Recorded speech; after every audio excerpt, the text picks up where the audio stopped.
Hey everybody, welcome back to Chaldean News Radio. I'm happy to be here with Saber Ammori. Welcome. Thank you. I appreciate it, Cal. I'm happy to be here. So this is a special edition of Chaldean News Radio where we are highlighting some entrepreneurs in our community. And Saber is one of the best examples of that category. Wow, that's really very nice of you. So the point of this conversation is to understand where Saber came from and how he came up in the way that he did to become so important for his community, his family, and also his business, the people who work with him, the people who rely on his business for income, and how did he create all of this? And that's what we're going to learn today. Well, Cal, I can't give you too much information. You know, I got to be careful I don't give out all my secrets here. Right. I understand that. No, just kidding. Happy to share in any way. Obviously very proud to be, Chaldean and part of this amazing community. So happy to share the story. So maybe we can start off with a little introduction of your business, which is called Wireless Vision. And Yes. You're the leader of that business. Can you give us the basics of what it's about and what you guys do? Absolutely. So Wireless Vision was founded, almost 20 years ago now. So 2004, with my partners, Mark Denha, Kevin Denha, and my brother Omar Ammori. And so we came together and decided that, it was a growing industry at the time and was, we were all kind of coming out of different businesses at the time, and we just decided we were going to come together and start this business. I don't think any of us ever anticipated that it would grow the way it has. And we've had a great partnership, and, we all sort of had different strengths, and so we all came together really well. And the grown business today, we at one point got almost over 800 locations across the country. Since the Sprint acquisition by T-Mobile, that store count has been reduced, but still, we're about 450 locations today, still thriving, great partner with T-Mobile, and we employ almost 4,000 employees across the country, and like I said, very proud of what we have accomplished together. And today, we've kind of gone to a co-CEO role, Mark Denha and I, and so we've shared responsibilities. I've, in the last few years have also gotten very interested in investing in other businesses, and that's been really fun. And so been an operator my whole life and have enjoyed that part of it, but having some fun with sort of the next phase, which is more investing in other opportunities and businesses and just learning a lot. So That's brilliant. For somebody who doesn't know, what exactly does Wireless Vision do? Absolutely, yeah. So Wireless Vision is a T-Mobile branded partner, and so we offer T-Mobile services in basically a retail experience, pretty much identical to a corporate store. So only T-Mobile retail, and we operate in 31 states today, and we're basically an extension of corporate retail for T-Mobile. Yeah. So you told us this little story about how you and these three other guys came together, and you said you were kind of coming out of a business. What was that? Yeah. So my brother and I were a Fuddruckers franchisee, and so with a dear friend, Tommy Carriacosa, great guy, great partner. And so, it was 1999, 2000. 98 or 99 opened up our first Fuddruckers in downtown Detroit and got to 5 locations. And, we were just hitting a point with the business that, learn a lot of lessons in the Fuddruckers experience. How to not do things. Probably grew too fast, probably got overextended, and but I always believe, like, I think the things that you kind of go through, you learn, you hope to get those lessons and carry them forward to your next, you know, um, endeavor or your next, you know, opportunity. So learned a lot at Fuddruckers. Again, we had some early success, but then we made mistakes, and I think we were able to sort of, you know, take those lessons learned and apply them to our next opportunity. So, you know, it was a good business. It was a tough business. I think anybody who is in the restaurant business will tell you that. But again, I wouldn't have changed it. I learned so much out of that opportunity. Saber, where were you born? So I was born in Iraq. I was 2 years old when I came to America. Born in Tel Aviv, and lived in Detroit. I think until I was 11, and then moved to Sterling Heights, and moved to I guess what you would call, you know, east side, west side here. So I moved to West Bloomfield at 21 years old, and it was funny because when I moved to West Bloomfield, I didn't have a lot of Chaldean friends. I grew up in Sterling Heights, so all my friends I met, and I tell this to my kids now because they play in, you know, in the Chaldean Football League. But I made so many of my friends in Chaldean Football League, Flag Football League, and then in the Chaldean basketball. Just made up all my friends just in these sports. So it was really cool how you know, just had that, you know, started making great friends through the sports, and that's where I made all my friends in the community, you know. So That's great. I know that a lot of people. I'm more of a hockey guy, and a lot of people have a similar experience with the Chaldean Hockey League. yeah, that's cool. My family used to play in it and all that, so That's it's cool. really good that we have those kind of institutions, even if they're really small, you know, It is. informal. It is. You know, it's a great way to bring the community together. You know, Yeah. we're so blessed to have Shenandoah, right? So ways to get our community connected and keep them together. But these leagues, you know, when you're younger, you know, these are great ways for these young guys to make friends. Yeah, absolutely. So you lived in Sterling Heights Yep. kind of during your teenage years. Correct. And what was that like? It's a lot different now. Yeah, yeah. You know what? It was, be honest with you, I remember, I think in high school, I think there was only like 4 or 5 other Chaldeans at the time. So it wasn't, like to your point, Cal, it wasn't like it is today, right? There's heavy population there from the refugee population, especially in the last few years.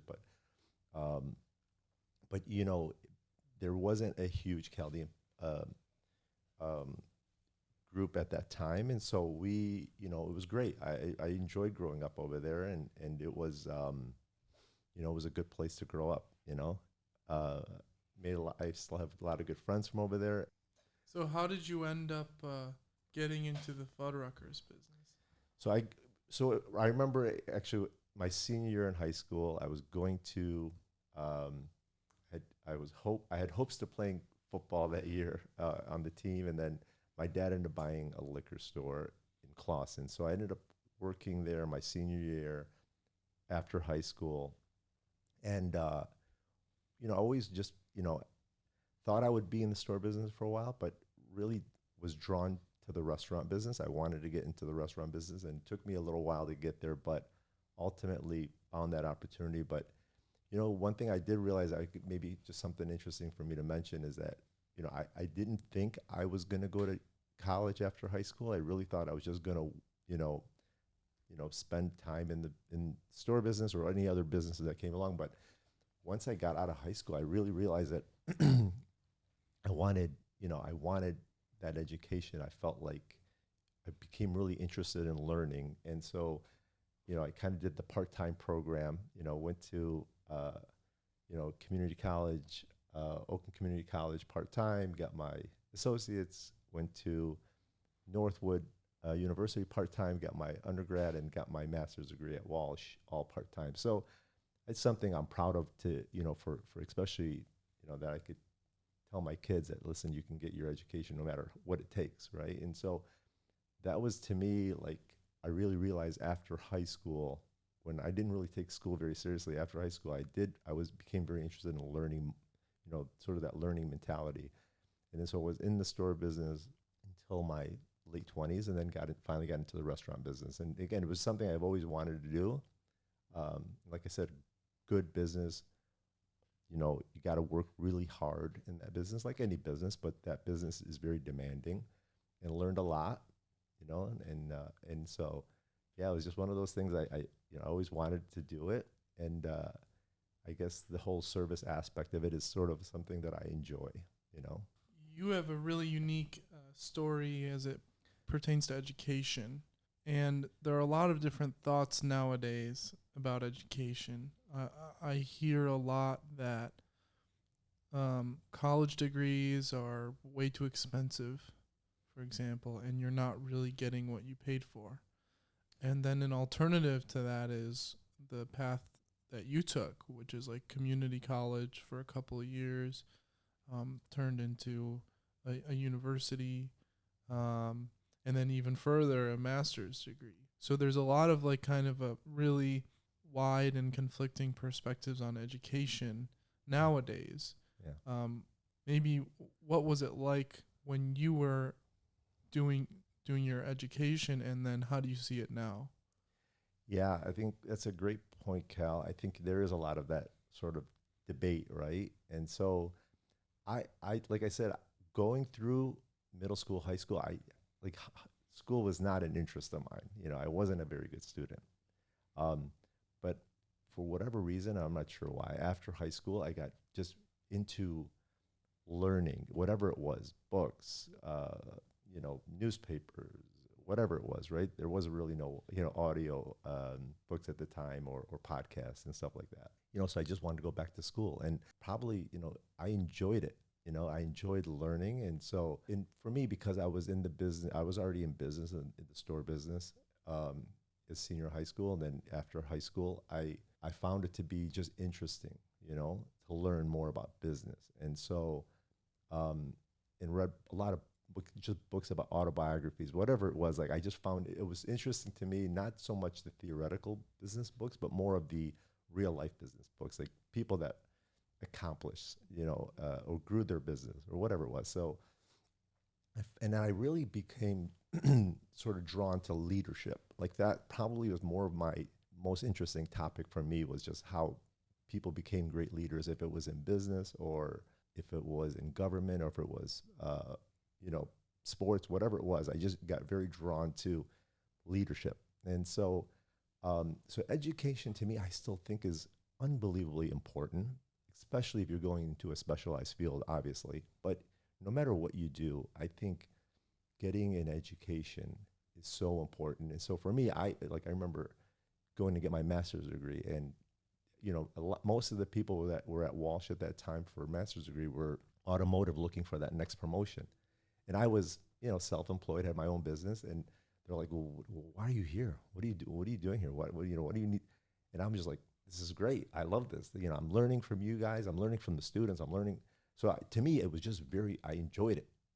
But, you know, for some, obviously for other, you know, if you're a corporate employee, you're doing it for the next promotion, and all good, right? So other reasons, but, you know, for me, it was just became very enjoyable. And today, I still think that education is critical to your growth and success. It's probably changed a little bit because of, you know, going through COVID, and, you know, more online classes. So you don't have that connection as you did before. But, you know, again, it's coming back. But I think it's really comes down to the commitment of the student. You know, if you're just going and really going through the motions, maybe you need to sort of ask yourself, is it, you know, maybe this is not the right time for you to get your education. Maybe you go work for a little while, you know, or unless you know truly what you want, right? If you're going into, if you want to be an engineer, if you want to go the medical route, whatever it is, the healthcare route, that's great. But if you're not sure, it's okay to work and maybe come back later, because I think it's that really comes down to your commitment, you know, and how much you're just going through the motions. Probably could be a waste of money, but, you know, I think if you don't know what you want right now, maybe you work and come back later. But I do think no matter what, getting that education is, to me, is just part of, you know, that, you know, taking your personal growth seriously. You mentioned this that you were not interested in education while you were in high school. In fact, it probably turned you off a lot. I found, I mean, certainly I had periods like that in high school, and many of my friends did, some of whom ended up being really successful in education, like you were. You have a master's degree. Can you think of maybe why high school was different, or your whole schooling experience before you became an adult? And could you identify a moment where you had a change of heart or change of mind? Yeah. Well, I think people learn differently for sure. I see it for me, for myself, I see it, and then I've seen it in my kids. I have 5 boys and married my wife, Janine, who is an amazing lady and great partner. And, I see it in my boys and the way they learn. And so I think everybody learns differently. And sometimes everybody just, things come to people at a different time, right? It's not everybody gets it at a certain point. Like some people, like they're in middle school and they're in high school and they get it, right?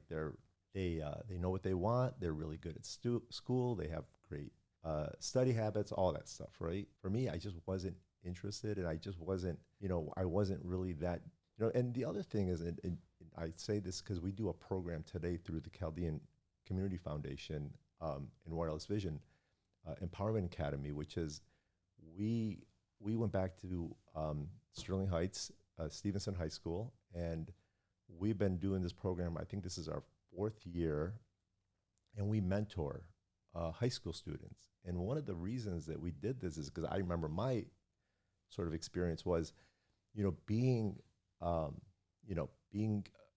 having immigrant parents.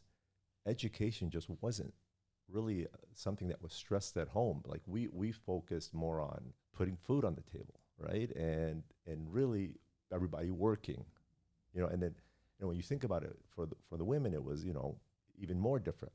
But so what we've gone back with this program is like really focusing on all new Americans, right? We're not just focusing on Chaldeans, but all new Americans. Try to open their eyes to, hey, like education is important, and there's a whole big world out there, and you can accomplish anything. And so we call it Empowerment Academy because we want people to believe that this is, America truly is the land of opportunity. And so it's been an amazing success. We've given out, God, I want to say maybe over $50,000 in scholarships, but the mentoring and the relationships that, we have people from the foundation and people from Vision mentor these high school students. But again, the reason I bring that up is because, I think as a, somebody who had immigrant parents, education wasn't top of mind at that time. It becomes obviously something that becomes more important for second generation, third generation. But, when you come to America, it's about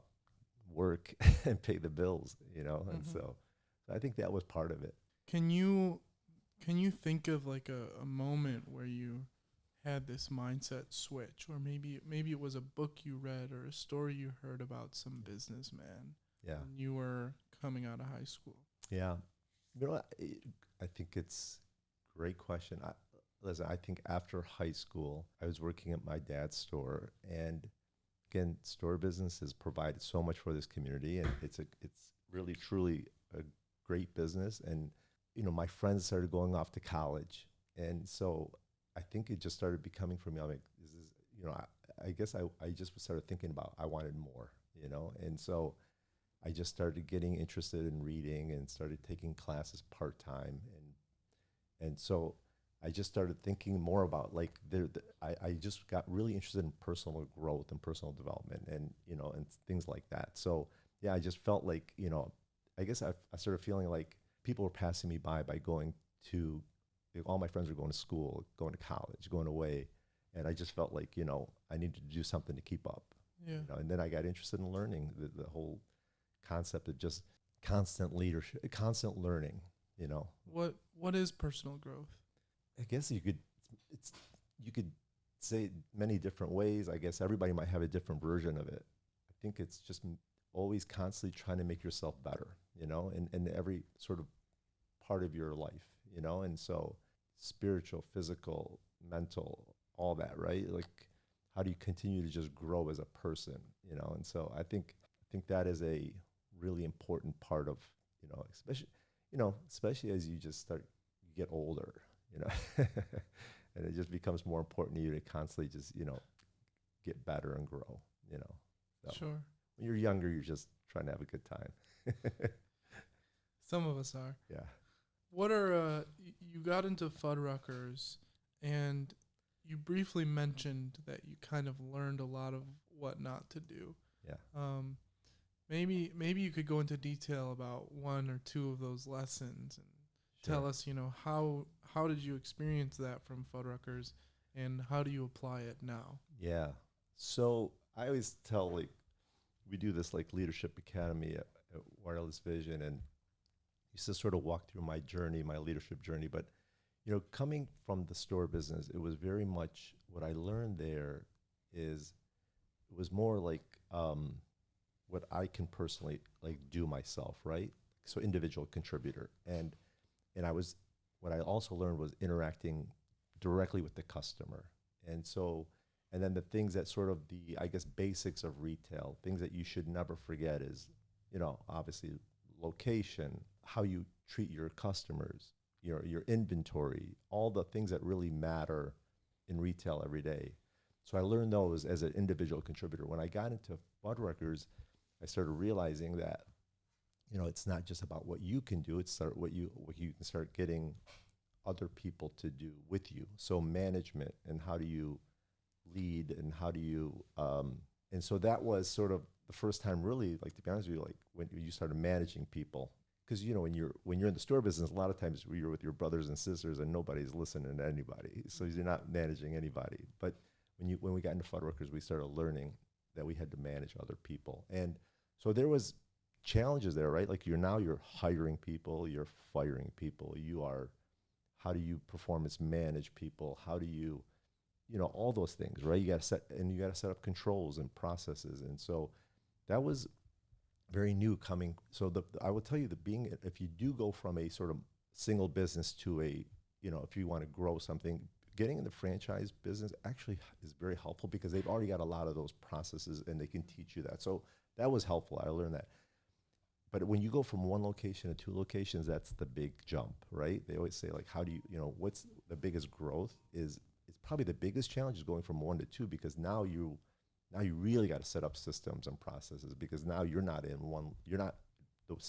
that one place all the time. So we just learned, you know, probably I would tell you the biggest lessons are, you know, how do you set up the right systems to manage multiple units? And so, you know, I call them gauges, right? Like you have to be able to really, you know, fly that plane. You got to have gauges and be able to track those gauges and know what are those metrics, or what are those indicators telling you about your business and how it's doing. So, you know, again, we just didn't have that understanding at that time. You know, we didn't know how to track a business or monitor a business from location 1 to 2 to 3 to 4 to 5, you know. And I would say probably the other biggest lesson is not just biggest lesson number one would be is understanding how to manage multiple units, because again, you have to have those. And the other thing is you got to really know how to hire good people, you know. Lesson one, really developing processes and systems. Two is hiring the right people. And then the third one I would tell you, the third biggest lesson is, you know, and I think, you know, especially for us, because we were like kind of like younger entrepreneurs, you know, I think being well funded and having the right capital structure, like I think, you know, for me at least, it was just like grow, get whatever money you can get your hands on. And when you don't sort of set yourself up with the right capital structure and being able to, you know, withstand some bumps in the road, because when you're probably over levered and you hit a bump in the road, that bump is really big, you know. And so I think setting yourself up for, you know, success is making sure that you really think through how you're going to grow, and methodical, and make sure that you have the, you know, the ability and the right capital structure and the right debt structure to be able to grow. That's really insightful.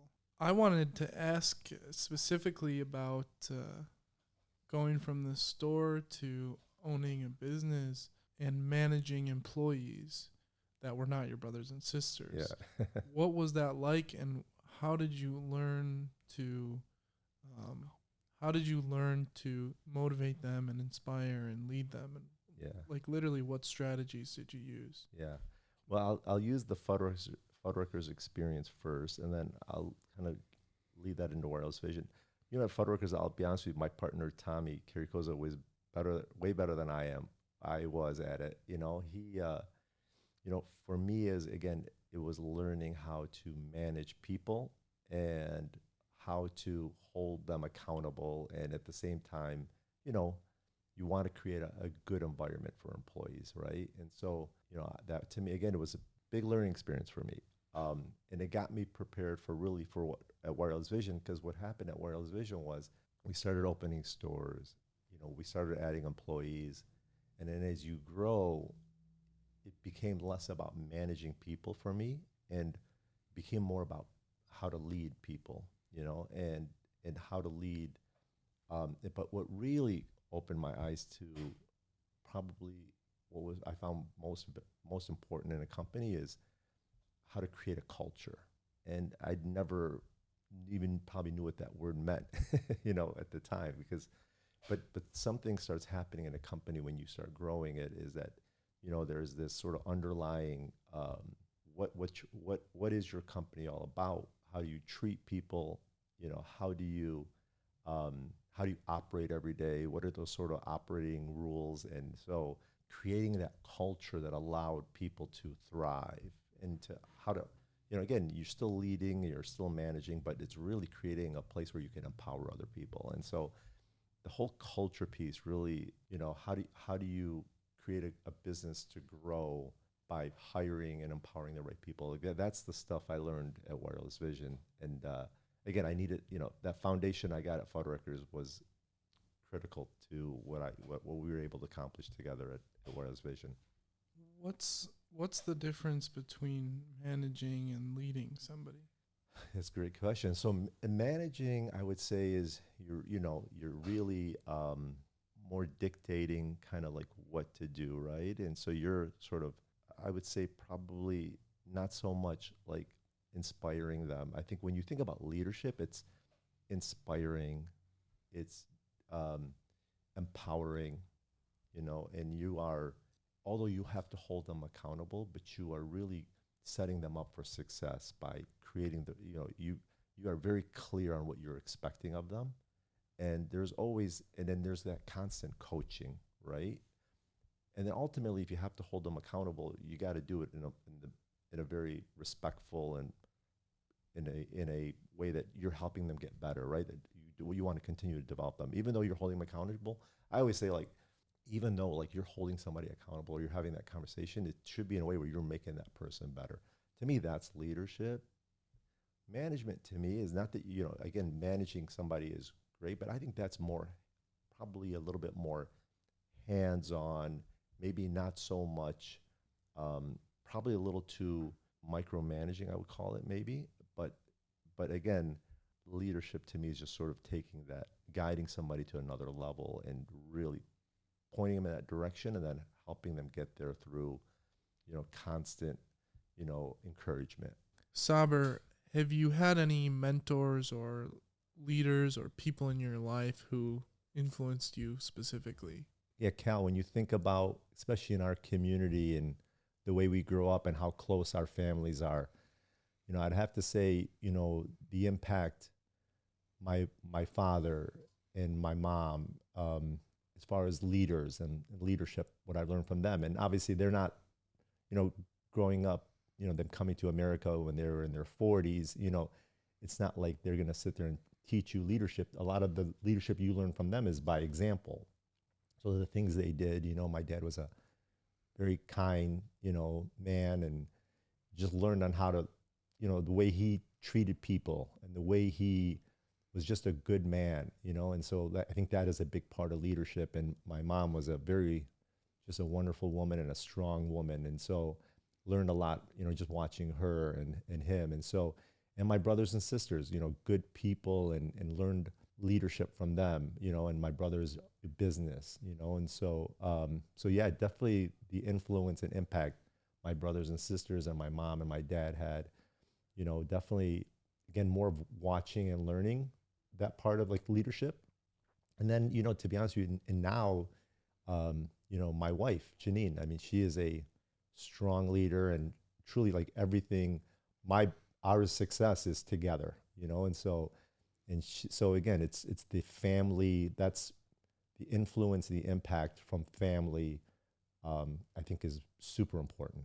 Do you remember any specific lessons or examples, maybe a moment or a story, something that happened in your family that you took example from? I think watching my dad he was just such a, you know, honest person, that I learned how important honesty was. And he was just kind, and when we were in the store together, um, everybody loved him, everybody, from the drivers to the customers, it was just his kindness. And so I learned sort of the fundamentals of treating customers, watching him, the way he treated customers and the way he treated people, and the way it didn't matter. Again, he didn't, like, if it was people delivering beer, if it was, whatever it was, he treated everybody good. So I think that was, to me, an example of just the way he treated people and everyone. So I think that's something that I really appreciated later on in life. Yeah. Do you can you think of maybe a story or a specific time where you saw it? Um, I don't know the specific story, but we had, we worked. It was, when I look back at it now, it was awesome to be able to work with my dad for, geez, I think like 7 years, 6, 7 years, and so driving to work with him, and so when you think about servant leadership, something we talk a lot about today, he was truly a servant leader. Like, he did everything for his family. And, we'd get to the store and it was funny. He'd run over, and it was early, and, I was younger, so probably a little hungover at times. And so he'd run over and get me a big cup of coffee, and he'd grab me the newspaper, and, he would just, again, he would sort of take care of me in a lot of ways. And I'm in my 20s and he's still, serving me. And so I think it was sort of that example of servant leadership, and just everything he did. He did the way he lived for his family. And my mom was like, again, I said, she's super beautiful, warm woman.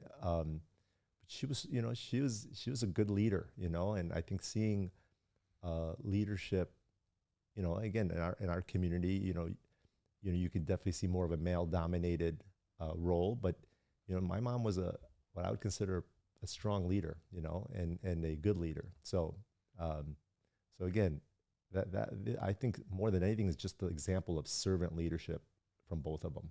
Can you think of any counter examples or times where you experienced the opposite from somebody, or maybe you just saw it at a store you were at, or anything, a restaurant, that kind of proved to you that, this isn't the way to treat people? Yeah, I think, growing up in a business where you were more working with, your brothers and sisters, that was the employees of the business, especially in the liquor store. And then as my brother and I got into restaurants and other businesses, we realized, and I realized very quickly, and how important it was that that your success in a business was very tied to, the people that you surrounded yourself in, employees. And so understanding how to really treat employees the right way, and not just, it's not that mentality, I think, maybe of the old management style of, an employee's, they're lucky to have a job, right? Like, that's the wrong mentality. And I learned that, how important it is to build a great, just an environment for employees and treat employees good. And that's what I think a big part of success for for me in business and for my partners in business is the way we were taught how to treat employees and how to make them that they are a critical part of success. And so I think it goes back to, again, the way my family and the way, I saw the way they treated everybody, right? And it wasn't, you just didn't have that mentality that, you dictated as a leader. You were, you worked alongside somebody, and you treated that employee like the way they deserved to be treated. At T-Mobile, there was some leaders over there that I really got, I liked the way they led their teams, and I learned a lot from them. Not that they were, I worked directly for them, but we interacted a lot, and I learned a lot from their sort of leadership style. Sue Noakes, who was the COO at the time, when early on at T-Mobile, she was a great leader. I loved the way she was what I really learned from her was the way she could be so direct and transparent and honest, yet I saw her employees, she had an unbelievable following, and people wanted to run through a brick wall for her. But yet she was, she could be very direct with you. And so I think people really, and I think I learned from her, is people appreciate transparency. Like, I think when you work for somebody, you just really want to know the truth, and you don't want bull crap, right? And so I learned a lot from the way Sue led people. There was a gentleman over there, Pancho Hall, who was a VP, and what I loved and learned from Pancho was the way he could be, he had a way of communicating with you that was, you could open up your eyes. He had a very soft style to him, and sort of kind of a little different than Sue, right? But he could communicate with you in a way that, and he had all these kind of little sayings of, like, you are what your results say you are, and things like that would make you just really think, if you're underperforming, you're like, and then he's like, hey, you are what your results say you are. And he had a bunch of those little sayings, but I learned from him also as your organization grows, he used to always say, listen, you got to spend half your time in the field with your employees, and you got to spend the other half of your time at corporate office fixing what your employees are telling you is wrong, or is broken. So just learned a lot about, he had a lot of big retail experience. And so I learned a lot about more, how to be a little bit, he was great about getting in the field, and Sue is great about just teams, how to build great teams, and how to be very clear on how to, like, she'd get a lot out of her teams just by being super honest and direct. So now you've had a lot of years of experience, and you're leading this large company in wireless vision. What are your goals for that company, and what are your guys' plans for the next 5 or 10 years? Yeah. So Mark Denha and I lead it together, and we're sort of navigating through an interesting time at T-Mobile with the recent, because of this, after the Sprint acquisition. But the business is doing well. I think there'll be an opportunity again to grow this business. And so, I think for us, it's constantly focusing on what's most important, which is people, the people at our company, growth with our people, right? Continue to, even if we're not opening new locations or buying new stores, there's opportunities to grow within those four walls, our existing stores. And so focusing on that, we've been one of the, I would say, successes of W Wireless Vision has been our culture, and we've won all kinds of really cool awards. We were top 100 coolest places to work in Michigan a few years back, and then recently what we've really focused on is national.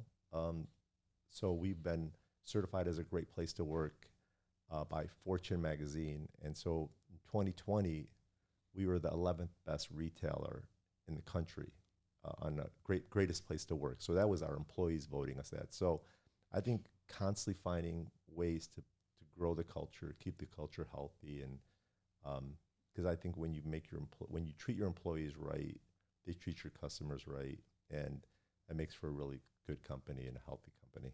Now, if you had to start all over again, what kind of information would you like to keep with you as you go redo your journey?